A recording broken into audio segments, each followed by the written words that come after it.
সকাল সকাল ছেলে মেয়েদের জন্য রান্না বান্না করে স্বামী স্ত্রী দুজনে বেরিয়ে পড়লাম দিদি বাড়ি বৈষ্ণব সেবাতে। রাধে রাধে বন্ধুরা, কেমন আছো সবাই? আশা করি সবাই ভালো আছো, সুস্থ আছো। সকালবেলা থেকে ব্লগটা শুরু করছি। আজ হলো রবিবার, সকালবেলাতে প্রচণ্ড ঠান্ডা পড়েছে, কুয়াশা মতো হয়ে আছে। জানি না বেলাতে আবার ওয়েদার ঠিক হবে কিনা।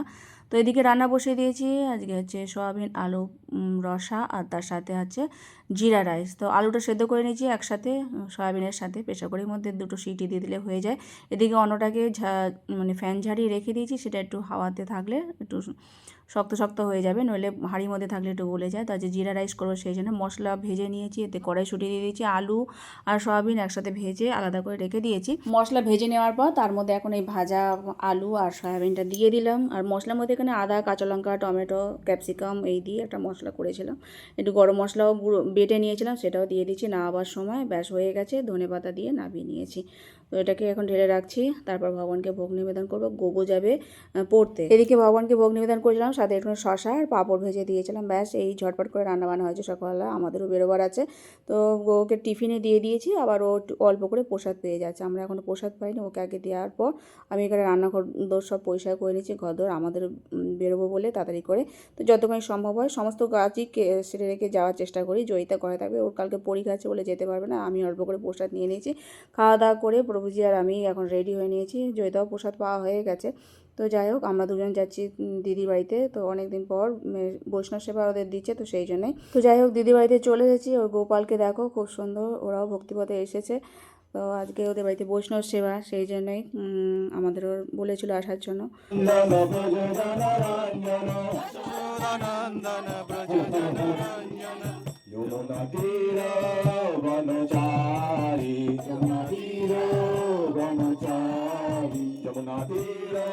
তো ভগবানকে ভোগ নিবেদন করছে। তারপর অনেকক্ষণ পর আমাদের অনেক কীর্তন হয়েছে। তারপর ভগবত কথা শ্রবণ করার পর তারপরে চলে এসেছিলাম।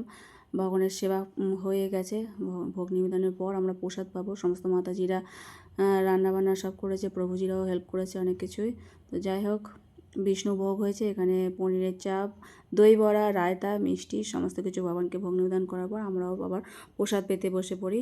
বিষ্ণুভোগ হয়েছিল আলু এঁচড়ের, খুব সুস্বাদু হয়েছিল। রান্নাবান্না এক প্রভু রান্না করেছিল, খুব সুন্দর রান্নাবান্না হয়েছে। তো সকালবেলা প্রচণ্ড ঠান্ডা কুয়াশা ছিল, আর এখন ওয়েদার একদম অন্যরকম হয়ে গেছে, রোদও উঠেছে আর ঠান্ডাটা অতটা নেই। তো ছাদে বসে বসে প্রসাদ পেতে বেশ ভালোই লাগছিলো সমস্ত ভক্তর সঙ্গে।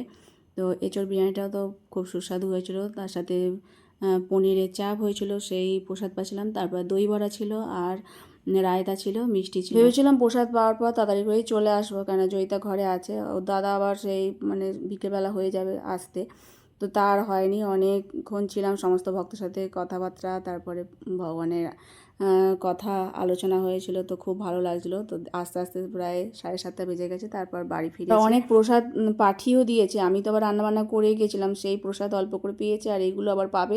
আর খাওয়া দাওয়ার আছে, তো রাত্রিবেলা রান্নাবান্না তেমন করতে লাগবে না। আর ওখানে গেছিলাম, তো এক মাতাজি কেক বানায়, তো তিনি আমার জন্য কেক পাঠিয়েছে। তো সেই কেক এখন ভগবানকে ভোগ নিবেদন করব। তো রাতে আর রান্নাবান্না তেমন করতে লাগেনি, সকালেও তো অনেক রান্নাবান্না করে রেখে গিয়েছিলাম। যাই হোক, এই ভগবানকে সেবা দিয়েছিলাম রাতের প্রসাদ। আর আজকের মতো ভিডিও এখানে শেষ করছি। সকলে ভালো থেকো, সুস্থ থেকো। হরে কৃষ্ণ।